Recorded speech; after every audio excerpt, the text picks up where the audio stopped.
Day two of the Democratic National Convention, and tonight the tone is expected to shift from the past to the president. Actually, to the former president. Barack Obama is the keynote speaker tonight, followed by Michelle Obama. Joining us now is political analyst Laura Fink. Laura, thanks so much for joining us. So good to be here. Okay, so this is a big one. The Obamas on the center stage tonight. What role do you think the former president and the former First Lady are going to play in this moment? What are you expecting to hear from them? Well, let's start with the fact that they are two of the best communicators in Democratic Party history. So expect fireworks because neither one of them is shy when it comes to a microphone. So expect some excellent speeches. The bar is very high. I think they're about party unity. They're about patriotism and kind of bringing Americans together and uniting them. That was their brand when they were in the White House, and now it needs to be their charge as they move forward. I mean, we've heard reports that the former President Obama was really influential in getting President Biden to step aside. So tonight, he's going to essentially be lifting now the party up to move forward. That's right. And it is about moving forward. And you see that there are representatives from every presidency. You know, at the Republican convention, we didn't see the Bushes and we didn't see any relatives of Reagan.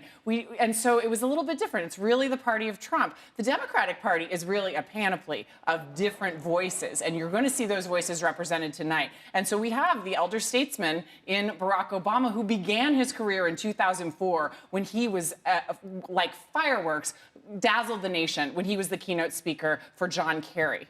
He hopes, I think, to see a different result this time, but expect that he will lay the groundwork on why Americans should consider voting for Kamala Harris and Tim Walz. Well, he has said that he has been a close advisor to her since this whole decision was made. And so I wondered if the delegates are going to want to hear, and if they would even hear something so personal like that. Well, and I told Kamala this, or I told her this. It will be personal because I think that's sort of what sells. That's what is convincing. You don't want somebody that is a work colleague of someone else who barely knows them. You want someone who's been in the trenches with them. Well, let's tell you this. She has pulled in so many Obama people. Eric Holder, the former AG, ran her vice presidential selection pick. David Plouffe, who ran both of Obama's campaigns, is now a chief advisor, a central advisor to her campaign. So she has a lot of influence from Obama world. You can also feel that the style of campaign is going to be different because this is movement politics. This is bringing a bunch of people together and with energy and enthusiasm. That's rare in politics. It was something we last saw with Barack Obama in a different way with President Trump in 2016. But this sort of positive vision for the future is one that Kamala Harris wants to absorb. She's got the makings of it so far. Can the Obamas help her bring it home? We won't see her tonight, but we're looking on the video. That was her cameo she made last night on stage, and the crowd just erupted. They loved to see her. I'm going to offend a lot of people when I say this, but I will tell you that I'm hearing reports that the United Center has not been this loud since Michael Jordan retired. Okay. So it's full of Democrats, and they're screaming. They were having a good time. I heard an interesting interview today with Kamala Harris's husband, and he said that he feels like for the first time, this is what he said, for the first time in the public eye, that his wife is able to be herself, that she's learned a lot from all these different campaigns. And back in a few years ago, 4 years ago, that she was listening to advisors more than she was listening to her gut. And now she's listening to her gut. What do you think about that? I think she has the freedom to do so because of the truncated campaign. You have to keep in mind, when women run for office, they get points deducted for being ambitious. And there's all sorts of studies that prove that this is true, which means that they are put under pressure to kind of tap dance on a balance beam. They have to be perfect, and perfect is not who any of us are. No. So now we see Kamala embraced for her laugh, for the way that she talks, for running a joyful campaign. And I think she would have been criticized, maybe called names for that, maybe called weak for that, because that balance beam is so tricky for women because you have to balance the qualities of strength and warmth.